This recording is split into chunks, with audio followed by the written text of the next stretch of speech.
হোক এতে প্রার্থনা করছি এবং আল্লাহ যেন ওনাকে ব্যস্ত নসিব করেন এই দোয়া করছি। আপনাদের সবাইকে ধন্যবাদ। যেটা আপনারা জানেন খুব ভালো করে, যাই হোক আজকে কথা বলাবো না, তার এই একজন সফল মানুষ, সফল পরিবার যাকে আমি নিজে অনুসরণ করেছি সারা জীবন।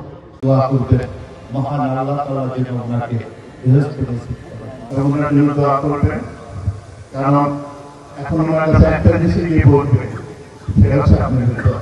2005 সাল থেকে কিন্তু ঢাকা ছেড়ে আজকে মানিকগঞ্জে আপনাদের মাঝে ছিলেন।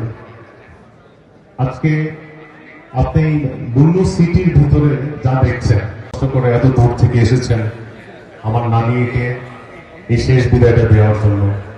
আমাদের পুরো পরিবারের জন্য দোয়া করবেন। ওনাকে এই শেষ সময়টায় অনেক কাছে পেয়েছে, ওইটার জন্য কাছের নাতি। তো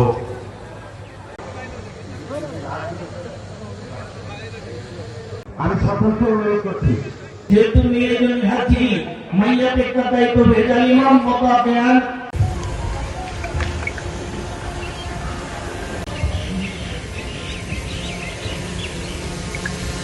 আল্লাহ